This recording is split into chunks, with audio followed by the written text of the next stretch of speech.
ಶತ್ರುಘ್ನ ಜೊತೆ ಹೋರಾಡ್ತಾ ಇರೋದು ಅರ್ಜುನ್ ಅವರ. ಅರ್ಜುನ್ ಅವ್ರು ಯಾಕೆ ಶತ್ರುಘ್ನನ ಮೇಲೆ ಈ ರೀತಿ ಪ್ರಹಾರ ಮಾಡ್ತಾ ಇದ್ದಾರೆ?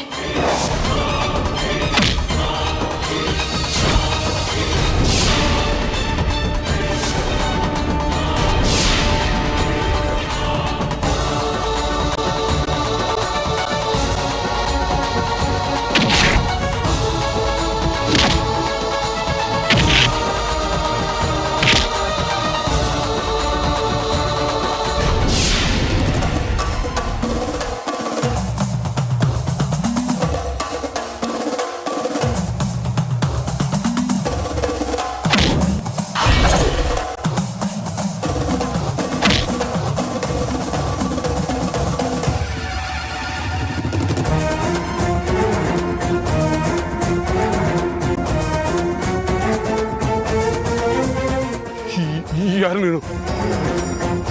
ನೀನು? ನಿಜ ಹೇಳು. ನಾಗಯೋಧ.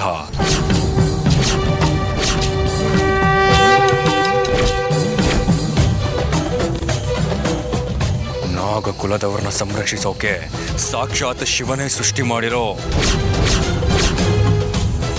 ನಾಗಯೋಧ ನಾನು.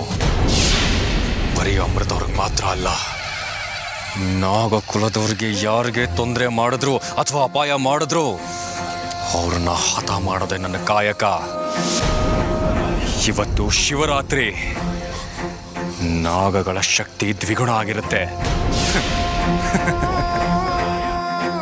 ನನ್ನನ್ನ ಗೆಲ್ಲೋ ಶಕ್ತಿ ನಿನಗಿದ್ರೆ ಬಾ ಬಾ.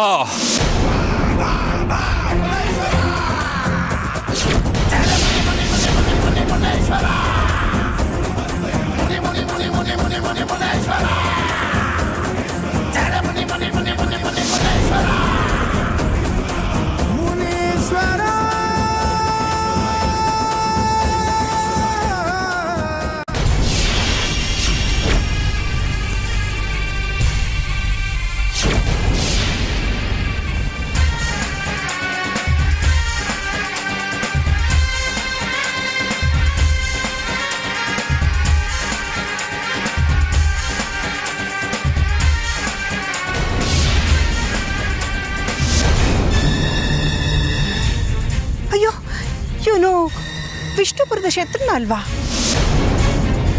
ಹೌದು ಅಜ್ಜಿ. ಇವ್ರು ನಿಮ್ಮಿಬ್ರಿಗೂ ಗೊತ್ತಾ? ಅತ್ತೆ, ವಿಷ್ಣುಪುರದಲ್ಲಿ ನನಗೂ ಅರ್ಜುನ್ ಅವ್ರಿಗೂ ಹಿಂಸೆ ಕೊಟ್ಟರು ಅಂತ ಹೇಳಿದ್ವಲ್ಲ, ಅದು ಇವನೇ. ಬೇಡ ಬೇಡ, ನನ್ನ ಮೇಲೆ ಪ್ರಹಾರ ಮಾಡಬೇಡ. ಬೇಡ ಬೇಡ.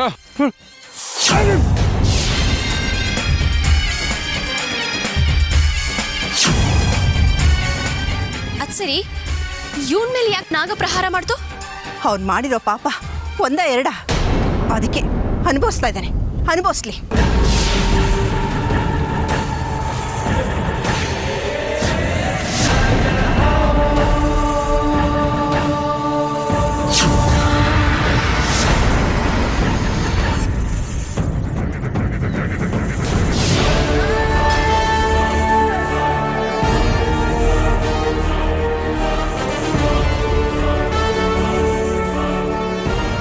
ಸಂಚಿತ ಪಾಪಗಳ ಪ್ರತಿಫಲ ನೆರಳಿನಂತೆ ಬೆನ್ನ ಹಿಂದೆನೇ ಇರುತ್ತೆ. ನೀನದನ್ನು ಮರ್ತಿದ್ದೆ ಅಲ್ವಾ ಶತ್ರುಘ್ನ? ಆವತ್ತು ಮೆರೆದ ಫಲನೇ ಇಂದು ನೀನು ಮಣ್ಣಲ್ಲಿ ಮಣ್ಣಾಗಿರೋದು. ಅನುಭವಿಸು.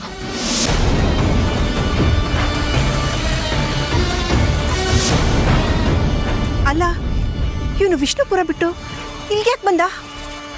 ಅದು ನನಗೂ ಅರ್ಥ ಆಗ್ತಿಲ್ಲ ಅಜ್ಜಿ.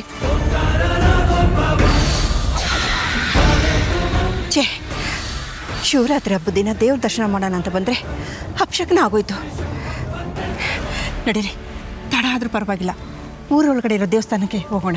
ಹಾಂ, ಆವತ್ತು ನನ್ನನ್ನು ಕಾಪಾಡಿದ ನಾಗನೇ ಇಂದು ಆ ಶತ್ರುಘ್ನನ ಬಂದು ಕೊಂದಿರೋದು. ಇದೇ ಸ್ಥಳದಲ್ಲಿ ಅರ್ಜುನ್ ಅವ್ರು ಸಹ ಇದ್ರು. ಅವ್ರು ಎಲ್ಲಿಗೆ ಹೋದ್ರು? ಈ ದೈವಿನಾಗ ಹೇಗೆ ಇಲ್ಲಿಗೆ ಬಂತು? ಹಾಗೆ ಯಾವ ಕಾರಣಕ್ಕೆ ಶತ್ರುಘ್ನನ ಮೇಲೆ ಪ್ರಹಾರ ಮಾಡ್ತು?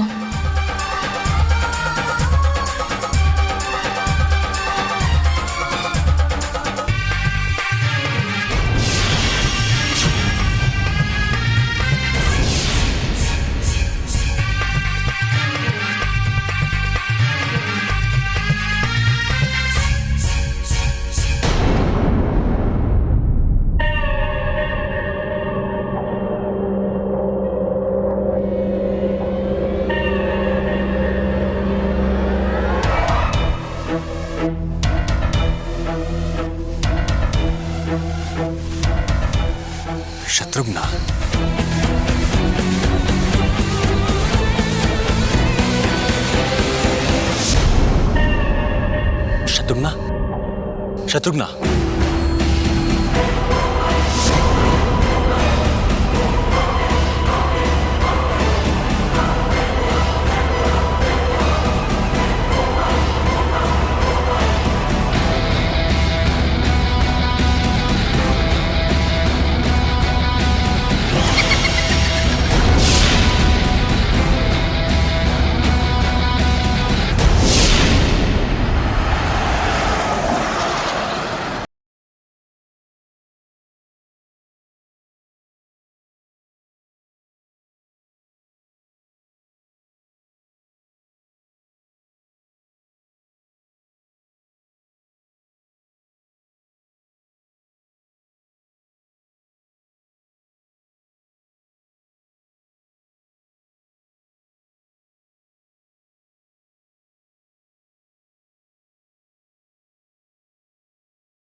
ಅರ್ಜುನ್ ಎಲ್ಲಿ?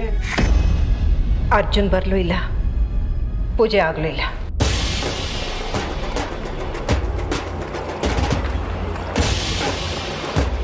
ಏನಮ್ಮ ಹೀಗೆ ಹೇಳ್ತಿದೀಯಾ? ಪೂಜೆಗೆ ಅಂತ ಹೋಗಿದ್ವಿ. ಅಲ್ಲಿ ಯಾರೋ ಇಬ್ರು ಹೊಡೆದಾಡ್ತಾ ಇದ್ರು. ಅವರಿಬ್ಬರಲ್ಲಿ ಒಬ್ಬನಿಗೆ ಹಾವು ಕಚ್ಚಿತು, ಸತ್ತೋದ.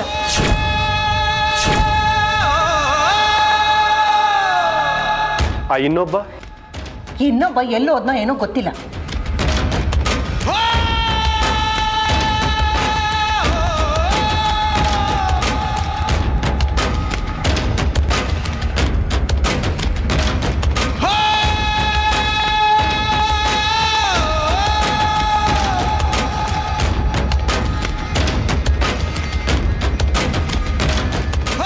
ಅರ್ಜುನ್, ಎಲ್ಲೋ ಹೋಗಿದ್ದೆ ನೀನು? ಅರ್ಜುನ್ ನಿನ್ನೆ ಕೇಳ್ತಾ ಇರೋದು, ಎಲ್ಲೋ ಹೋಗಿದೆ ಇಷ್ಟೊತ್ತು? ದೇವಸ್ಥಾನಕ್ಕೆ ಹೋಗಿದ್ದೆ ಅಪ್ಪ. ಎಲ್ಲರೂ ಒಟ್ಟಿಗೆ ದೇವಸ್ಥಾನಕ್ಕೆ ಹೋಗೋದು ಅಂತ ತಾನೇ ಅಂದ್ಕೊಂಡಿದ್ದು. ಅಂಥದ್ರಲ್ಲಿ ನೀನು ಒಬ್ಬನೇ ಹೋದ್ರೆ ಹೇಗೆ? ಅದು ಹೇಳಿದೆ ಕೇಳಿದೆ? ಅಯ್ಯೋ ಅಪ್ಪ, ದೇವಸ್ಥಾನಕ್ಕೆ ಹೋಗಿ ಬಂದು ದೊಡ್ಡ ಕ್ರೈಮ್ ಅನ್ನೋ ಥರ ಮಾತಾಡ್ತಾ ಇದ್ದೀರಲ್ಲ. ನನಗೊಬ್ಬಂಗೆ ಹೋಗಬೇಕು ಅನ್ನಿಸ್ತು, ಹೋದೆ. ಅದರಲ್ಲಿ ವಿಷ್ಣು, ನೀ ಸ್ವಲ್ಪ ಸುಮ್ಮನಿರು. ಈಗೇನಪ್ಪ? ಅಜಯ್, ನನ್ನ ಮೇಲೆ ರೂಮ್ಗೆ ಹೋಗಿ ಸ್ವಲ್ಪ ಫ್ರೆಶ್ ಆಗಿ ಬರ್ತೀನಿ. ಸರಿ, ನೀನು ಹೋಗು.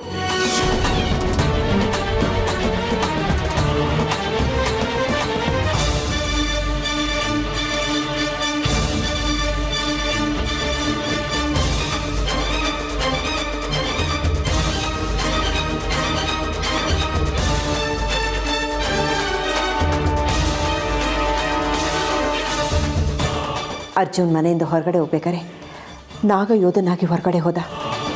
ಈಗ ಸಾಮಾನ್ಯ ಮನುಷ್ಯನಾಗಿ ಮನೆಗೆ ಬರ್ತಿದ್ದಾನೆ. ಹೊರಗಡೆ ಏನು ನಡೀತೋ ಏನೋ ಒಂದು ಗೊತ್ತಾಗ್ತಿಲ್ವಲ್ಲ.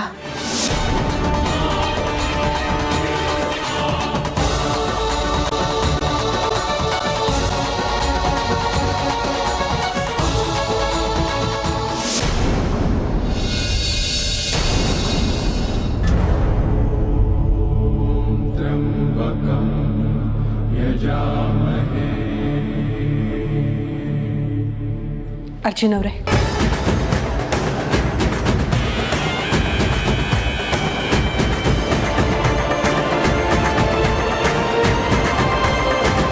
ನಿಮ್ಮೊಂದು ಮಾತು ಕೇಳಬೇಕು. ಇದೇನ್ರಿ ಒಳ್ಳೆ ಪರ್ಮಿಷನ್ ಕೇಳೋ ಹಾಗೆ ಕೇಳ್ತಾ ಇದ್ದೀರಾ? ಅದೇನು ಅಂತ ಕೇಳಿ. ನೀವು ಎಲ್ಲಿಗೆ ಹೋಗಿದ್ರಿ? ಹೇಳಿದ್ನಲ್ಲ, ದೇವಸ್ಥಾನಕ್ಕೆ ಹೋಗಿದ್ದೆ ಅಂತ. ಸುಳ್ಳು ಹೇಳಬೇಡಿ. ನಾನು ಯಾಕ್ರಿ ನಿಮ್ಮ ಹತ್ರ ಸುಳ್ಳು ಹೇಳಲಿ? ಮದುವೆ ಆದಾಗಿಂದ ಇಲ್ಲಿವರೆಗೂ ನಿಮ್ಮ ಹತ್ರ ಒಂದೇ ಒಂದು ಸುಳ್ಳು ಹೇಳಿದ್ದೀನಿ ಅಂತ ನೀವು ಪ್ರೂವ್ ಮಾಡಿ, ಅವಾಗ ಇದು ಸುಳ್ಳು ಅಂತ ಒಪ್ಕೋತೀನಿ. ಶತ್ರುಘ್ನನ ಬಗ್ಗೆ ನೆನಪಿದೆಯಾ? ಯಾರನ್ನು ಮರೆತರೂ ಅವನನ್ನು ಮಾತ್ರ ನನ್ನ ಜೀವನದಲ್ಲಿ ಮರೆಯೋದಿಲ್ಲ. ಯಾಕೆ ಅಂದರೆ ಕತ್ತಿ ತಗೊಂಡು ನಿಮ್ಮ ಮೇಲೆ ಪ್ರಹಾರ ಮಾಡಿದವನವನು. ಹಾಗಾದರೆ ಅವನ ಮೇಲೆ ನಿಮಗೆ ದ್ವೇಷ ಇದೆ ಅನ್ನೋ ಹಾಗಾಯಿತು. ಸತ್ಯವಾಗ್ಲೂ ಇದೆ. ಆ ದ್ವೇಷದಿಂದನೇ ನೀವು ಅವನನ್ನು ಕೊಂದ್ರಾ?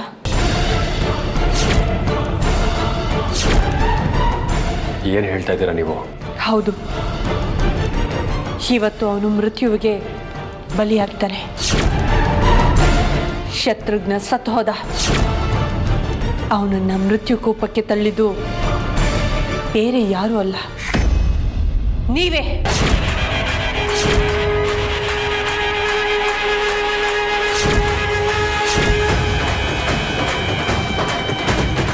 ಏನು ಹೇಳ್ತಾ ಇದ್ದೀರಾ ನೀವು? ಸತ್ಯನ ನೀವು ಅವನನ್ನ ಕೊಂದಿದ್ದನ್ನ ನನ್ನ ಕಣ್ಣಾರೆ ನೋಡಿದ್ದೀನಿ ನಾನು. ಯಾಕೊಂದ್ರೆ ಅವನನ್ನ ಹೇಳಿ. ಅಮೃತ ಅವರೇ, ನಾನು ಒಬ್ಬರನ್ನ ಕೊಲ್ತೀನ? ಕೊಲ್ಲೋ ಅಂತ ಬುದ್ಧಿ ನನಗೆ ಬರೋದಿಲ್ಲ ಅಮೃತ ಅವರೇ. ನಾನು ಏನು ಅಂತ ನಿಮಗೆ ಗೊತ್ತಿಲ್ವಾ? ಶತ್ರುಘ್ನಿಂದ ನಮಗೆ ಅನ್ಯಾಯ ಆಗಿದೆ ನಿಜ. ಹಾಗಂತ ಕೊಲ್ಲೋ ಮಟ್ಟಕ್ಕೆ ನಾನು ಇಳಿಯೋದಿಲ್ಲ. ಯಾಕೊಂದ್ರೆ ಅವನನ್ನು ನಾನು ಕೊಂದಿಲ್ಲ ಅಮೃತ ಅವರೇ. ಆದರೆ ಏನು ಅರ್ಜುನ್ ಅವರೇ? ನಾನು ಯಾವ ಧ್ಯಾನದಲ್ಲಿ ದೇವಸ್ಥಾನದ ಹತ್ರ ಹೋದ್ನೋ ನನಗೆ ಗೊತ್ತಿಲ್ಲ. ನಾನು ದೇವಸ್ಥಾನದ ಮುಂದೆ ನಿಂತಿದ್ದೆ. ನನ್ನ ಕಣ್ಣು ಮುಂದೆನೇ ಶತ್ರುಘ್ನ ಹೆಣವಾಗಿ ಬಿದ್ದಿದ್ದ. ನನಗೆ ಏನು ಅಂತಲೇ ಅರ್ಥ ಆಗಲಿಲ್ಲ. ಹಾಗೆ ಸುಮ್ಮನೆ ಮನೆ ಕಡೆ ವಾಪಸ್ ಬಂದ್ಬಿಟ್ಟೆ. ನನ್ನ ಮನೆಯಿಂದ ದೇವಸ್ಥಾನಕ್ಕೆ ಹೇಗೆ ಹೋದೆ ಅನ್ನೋದು ನನಗೆ ಗೊತ್ತಿಲ್ಲ ಅಮೃತ ಅವರೇ. ಯಾವುದೋ ಒಂದು ವಿಚಿತ್ರವಾದ ಶಕ್ತಿ ನನ್ನನ್ನು ಅಲ್ಲಿ ಕರ್ಕೊಂಡು ಹೋಗಿದೆ ಅಂತ ಅನ್ನಿಸ್ತಾ ಇದೆ ನನಗೆ. ಯಾವ ಶಕ್ತಿ ಅರ್ಜುನ್ ಅವರೇ? ಯಾವುದು ಅಂತ ನನಗೆ ಗೊತ್ತಿಲ್ಲ ಅಮೃತ ಅವರೇ.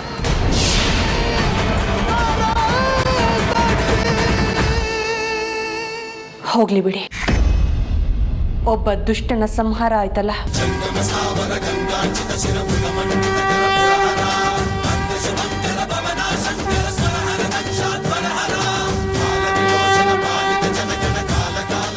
ಅದೇ ಸಮಾಧಾನ ನನಗೆ.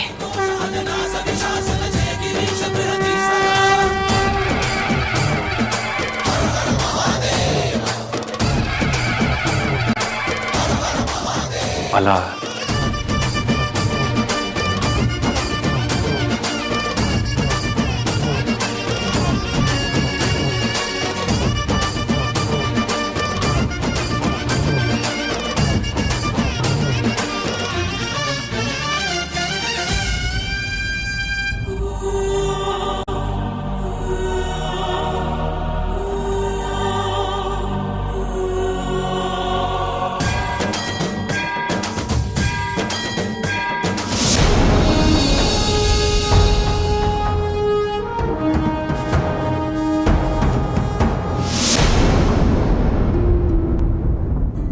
ಅತ್ತೆಮ್ಮ, ಕಾಫಿ ಏನಾದರೂ ಕೊಡ್ಲಾ?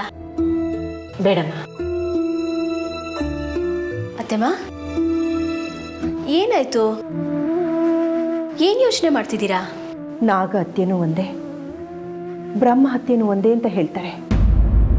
ಹಿಂದೆ ಒಂದ್ಸಲ ನಮ್ಮ ಮನೆಯವರಿಂದ ನಾಗ ಹತ್ಯೆಯಾಗಿ ನಾವೆಷ್ಟೆಲ್ಲ ನೋವು ಸಂಕಟ ಅನುಭವಿಸ್ತಾನೂ ಇದ್ದೀವಿ. ಅಂಥದ್ರಲ್ಲಿ ವಿಷ್ಣು ಮೊನ್ನೆ ಬೇಕು ಅಂತಾನೆ ನಾಗ ಹತ್ಯೆ ಮಾಡಿದ್ದಾನೆ. ಇದಕ್ಕೇನಾದರೂ ಪರಿಹಾರ ಮಾಡ್ಕೊಳ್ಳೋಣ ಅಂತ ಹೇಳಿದ್ರೆ ಅವ್ನು ನನ್ನ ಮಾತೇ ಕೇಳ್ತಾ ಇಲ್ಲ. ನನಗೂ ಅದೇ ಅತ್ತೆಮ್ಮ ಕಾಡ್ತಾ ಇರೋದು. ನಾಗಗಳ ವಿಷಯದಲ್ಲಿ ಇವ್ರು ಯಾಕೆ ಹೀಗೆ ವರ್ತಿಸ್ತಾ ಇದ್ದಾರೆ ಅಂತ. ಯಾರೋ ಮಾಡಿದ ತಪ್ಪಿಗೆ ಇನ್ಯಾರಿಗೋ ಶಿಕ್ಷೆ ಕೊಡೋದು ಯಾವ ನ್ಯಾಯ ಹೇಳು? ಯಾವುದೋ ನಾಗದಿಂದ ಇವನಿಗೆ ತೊಂದರೆ ಆಗಿದೆ ಅಂತ ಕಂಡ ನಾಗಗಳನ್ನೆಲ್ಲ ಹತ್ಯೆ ಮಾಡೋದು, ಅದ್ರ ವಂಶನೇ ನಿರ್ವಂಶ ಮಾಡ್ತೀನಿ ಅಂತ ಹೇಳೋದು, ಇದೆಲ್ಲ ಯಾವ್ದು ಸರಿ ಹೇಳು? ನನಗಂತೂ ಒಂದು ಅರ್ಥ ಆಗ್ತಾ ಇಲ್ಲ ಅತ್ತೆಮ್ಮ. ಈ ನಾಗ ಹತ್ಯೆ ದೋಷನ ಪರಿಹಾರ ಮಾಡ್ಕೊಳ್ಳೋದಕ್ಕೆ ವಿಷ್ಣು ಬದಲು ಪೂಜೆಗೆ ನಮ್ಮ ಮನೆಯವ್ರು ಯಾರಾದರೂ ಕೂತ್ಕೋಬೋದಾ ಅಂತ ಶಾಸ್ತ್ರಿಗಳನ್ನ ಕೇಳೋಣ ಅಂತ ಇದ್ದೀನಿ. ಅಂದರೆ ಆಶ್ರಮಕ್ಕೆ ಹೋಗ್ತಾ ಇದ್ದೀರಾ? ಇವತ್ತು ಹೋಗ್ಬೇಕು ಅಂತ ಇದ್ದೀನಿ. ಹಾಗಾದರೆ ನಾನು ಬರ್ತೀನಿ. ಶಾಸ್ತ್ರಿಗಳನ್ನ ಕೆಲವು ಪ್ರಶ್ನೆಗಳು ನಾನು ಕೇಳಬೇಕು ಅಂತಿದ್ದೀನಿ. ಬೇಡ, ಬೇಕಾದ್ರೆ ನೀನು ನಾಳೆ ನಾಡಿದ್ದು ಹೋಗು. ನಾನೊಬ್ಬಳೇ ಇವತ್ತು ಹೋಗ್ಬಿಟ್ಟು ಬರ್ತೀನಿ. ಅಲ್ಲ ಅತ್ತೆಮ್ಮ, ನೀವು ಹೇಗಿದ್ರು ಶಾಸ್ತ್ರಿಗಳನ್ನ ನೋಡಕ್ಕೆ ಹೋಗ್ತಾ ಇದ್ದೀರಾ. ಒಂದೇ ಕಾರಲ್ಲೇ ಇಬ್ರು ಹೊಟ್ಟೋದ್ರೆ 2 ಕೆಲಸನೂ ಆಗೋಗುತ್ತೆ ಅಲ್ವಾ? ಯಾಕೆ ಈ ರೀತಿ ಒಂದೊಂದ್ಸಲ ಇಷ್ಟೊಂದು ಹಠ ಮಾಡ್ತೀಯಾ? ಒಂದ್ಸತಿ ಬೇಡ ಅಂದರೆ ಕೇಳಬೇಕು. ನಾನು ಬೇಡ ಅಂದರೆ ಅದಕ್ಕೆ 10 ಕಾರಣಗಳಿರುತ್ತೆ. ಅದನ್ನೆಲ್ಲ ಬಿಡಿಸಿ ಹೇಳೋದಕ್ಕಾಗೋದಿಲ್ಲ. ಸರಿ ಅತ್ತೆಮ್ಮ, ನಿಮ್ಮಿಷ್ಟ.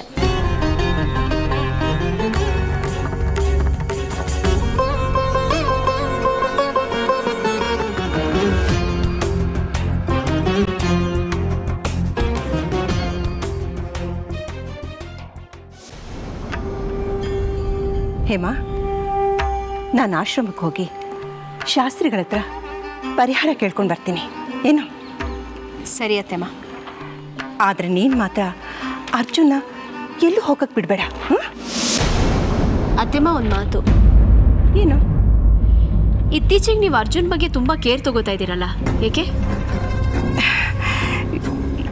ಯಾಕೆ ಹೇಮಾ, ನಾನು ಏನೇ ಮಾತಾಡಿದ್ರು ಅದಕ್ಕೆ ನೀನು ಬೇರೆ ಏನೋ ಕಲ್ಪಿಸ್ಕೊತೀಯ. ಆ ರೀತಿಯಲ್ಲೇ ಏನೂ ಇಲ್ಲ.